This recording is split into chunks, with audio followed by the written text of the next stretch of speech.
سرشار نگاہ نرگس ہوں، پابستہ گیسوئے سنبل ہوں، یہ میرا چمن میں اپنے چمن کا بلبل ہوں۔ ناظرین، اگر آپ نے کبھی یہ ترانہ سنا ہوگا تو آپ بخوبی جانتے ہوں گے کہ یہ کون سا ترانہ ہے اور کہاں کا ترانہ ہے۔ جی ہاں ناظرین، یہ ترانہ علی گڑھ مسلم یونیورسٹی کا مشہور اور تاریخی ترانہ ہے، جسے اسرار الحق مجاز صاحب نے لکھا تھا اور بعد میں سر سید احمد خان کو نذرانے کے طور پر پیش کیا تھا، اور انہوں نے اس ترانے کو علی گڑھ مسلم یونیورسٹی کے ترانے کے طور پر شرف بخشا، جسے تقریباً 100 سالوں سے یا اس سے بھی زائد عرصے سے گایا جا رہا ہے، سنایا جا رہا ہے، اور ہر سال طلبہ اسے گاتے ہیں۔ بہت ہی ذوق شوق اور محبت و عقیدت کے ساتھ اس ترانے کو گایا جاتا ہے اور سنایا جاتا ہے۔ اس ترانے کو لوگ ایسا نہیں کہ علی گڑھ مسلم یونیورسٹی میں ہی گاتے ہیں، بلکہ اور بھی کہیں پہ دوسری جگہوں پہ بھی کسی طرح کی تعلیمی تقریب ہوتی ہے یا اجلاس ہوتا ہے تو اس میں بھی اس ترانے کو بڑے ہی شوق سے گایا جاتا ہے، کیونکہ لوگوں کے ذہنوں میں بیٹھا ہوا ہے اور اتنا مشہور اور تاریخی ہے کہ لوگ اسے گانا اور سنانا فخر سمجھتے ہیں اور عزت کی بات سمجھتے ہیں۔ تو یہ تھی اس ترانے کی کہانی۔ اب بات کر لیں کہ سر سید احمد خان کون تھے اور علی گڑھ مسلم یونیورسٹی سے ان کا کیا رشتہ ہے۔ تو سر سید احمد خان نے ہی علی گڑھ مسلم یونیورسٹی کی بنیاد ڈالی تھی اور وہ اس کے بانیوں میں سے تھے، اور انہوں نے ہی اس کے لیے سوچا تھا اور اس کی بنیاد ڈالی تھی، اور انہوں نے ہی علی گڑھ مسلم یونیورسٹی کو قائم کیا تھا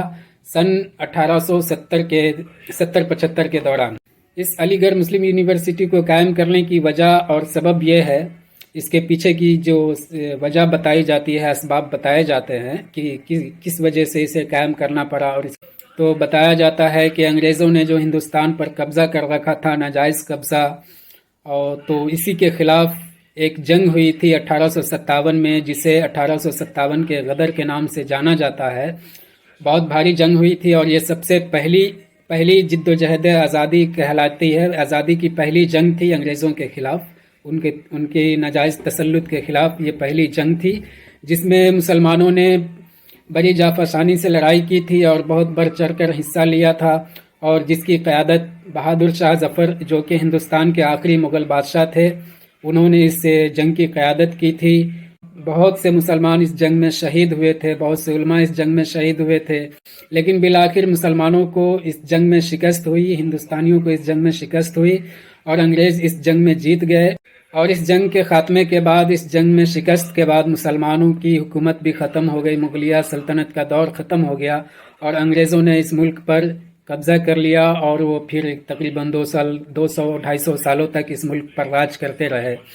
تو اس جنگ میں جو مسلمانوں کی شکست ہوئی اور مسلمانوں نے جس جوش و خروش سے لڑائی کی تھی اور انگریزوں سے لوہا لیا تھا، تو اسی وجہ سے انگریزوں نے مسلمانوں کو سبق سکھانے کے لیے کہ ہمارے اگر سب سے بڑے دشمن ہیں تو یہ مسلمان ہی ہیں، جو ہمارے اتنے خلاف ہے اور ہم سے اتنا مزاحمت کر رہے ہیں اور مظاہرہ کر رہے ہیں، تو ان کو سبق سکھانا ہے۔ تو اسی کی وجہ سے اس وقت مسلمانوں پر عرصہ حیات تنگ کر دیا گیا تھا انگریزوں کی طرف سے۔ مسلمان لیڈرانوں کو جیل میں ڈال دیا گیا، انہیں سولیوں پہ چڑھا دیا گیا، ان کے گھروں کو جلا دیا گیا، مطلب طرح طرح سے ظلم ستم ہر طرح سے مسلمانوں کو ستایا گیا اس زمانے میں، کیونکہ انگریزوں کے خلاف بول رہے تھے، لکھ رہے تھے اور آواز اٹھا رہے تھے، تو انہیں یہ بات پسند نہیں تھی، کیونکہ دوسرے لوگ تو کم سے کم خاموشی اختیار کر لیے تھے، یا ان کے چاپلوس بن گئے تھے، یا ان کے سپاہیوں میں شامل ہو گئے تھے۔ اگر کوئی ان کے مخالف تھا، کوئی ان سے لڑ رہا تھا، تو وہ مسلمان تھا، کیونکہ مسلمان کو اپنے وطن سے محبت تھی، اور کہا بھی جاتا ہے کہ وطن سے محبت آدھا ایمان ہے۔ تو مسلمانوں کا ایمان تھا کہ اپنے وطن کی حفاظت کرنا، اپنے وطن کی آبرو کی حفاظت کرنا ہمارا آدھا ایمان ہے، جو کہ نبی صلی اللہ علیہ وسلم نے بھی فرمایا ہے۔ تو ہندوستان کو مسلمان اپنا وطن مانتے تھے اور دل سے مانتے تھے، اس وجہ سے وہ نہیں چاہتے تھے کہ اپنے وطن پہ کسی غیر کا قدم پڑے اور کسی غیر کی حکومت قائم ہو، تو وہ چاہتے تھے کہ ہمارا وطن آزاد رہے اور سب لوگ مل جل کر رہیں، تو اسی وجہ سے وہ انگریز کے خلاف لڑے تھے۔ لیکن یہ بات انگریزوں کو گوارا نہیں تھی اور ناپسند کی اس نے، تو اسی وجہ سے مسلمانوں کو وہ ستا رہے تھے اور ان پر عرصہ حیات تنگ کر دیا تھا۔ سر سید احمد خان یہ سب چیز دیکھ رہے تھے، یہ سب باتیں محسوس کر رہے تھے، اور انہیں یہ سب چیزیں بہت بری لگ رہی تھی، تو انہوں نے اس کی وجہ تلاش کی، اور ان کو جو اس وقت پتہ چلی تو انہوں نے محسوس کیا کہ اس کی سب سے بڑی وجہ جو ہے کہ تعلیم سے دوری کا مطلب ہے کہ جدید تعلیم سے دوری، جو انگلش تعلیم ہے، اسری تعلیم ہے، جو انگریزوں کی تعلیم ہے۔ تو انہی سب باتوں کو پیش نظر رکھتے ہوئے انہوں نے سوچا کہ جدید تعلیم کا آغاز کیا جائے ہندوستان میں اور مسلمانوں کو اس سے جوڑا جائے۔ تو اسی بات کو پیش نظر رکھتے ہوئے انہوں نے سب سے پہلے غازی آباد میں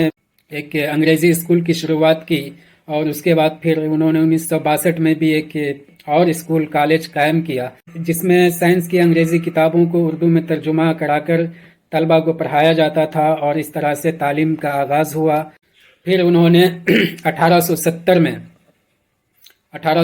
میں علی گڑھ مسلم یونیورسٹی کی بنیاد ڈالی۔ 1870 یا 75 میں، اس کے درمیان ہی علی گڑھ مسلم یونیورسٹی کی بنیاد ڈالی، اس کی نیب ڈالی، اور وہ دھیرے دھیرے چلتے شروعات میں اس یونیورسٹی کا نام اینگلو عربک اسکول رکھا گیا تھا، لیکن دھیرے آگے بڑھتے اس کا نام جو ہے کہ علی گڑھ مسلم یونیورسٹی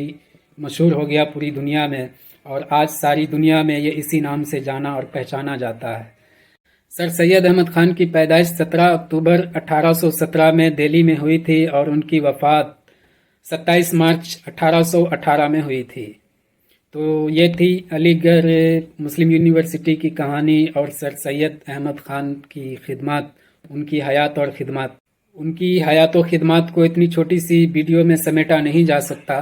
کیونکہ انہوں نے بہت سارے کام کیے ہیں اور بہت کچھ کیا ہے قوم کے لیے، وطن کے لیے، اور اپنے مسلمان بھائیوں کے لیے۔ اس ویڈیو کا مقصد یہ تھا کہ ان کو خراج عقیدت پیش کرنا، اور سر سید احمد ڈے کیوں منایا جاتا ہے یہ بتانے کے لیے یہ ویڈیو بنایا گیا تھا کہ سر سید احمد ڈے کب منایا جاتا ہے، کیوں منایا جاتا ہے، اور سر سید احمد کون تھے، اور علی گڑھ مسلم یونیورسٹی سے ان کا کیا رشتہ تھا، اور جنگ آزادی سے ان کا کیا رشتہ تھا۔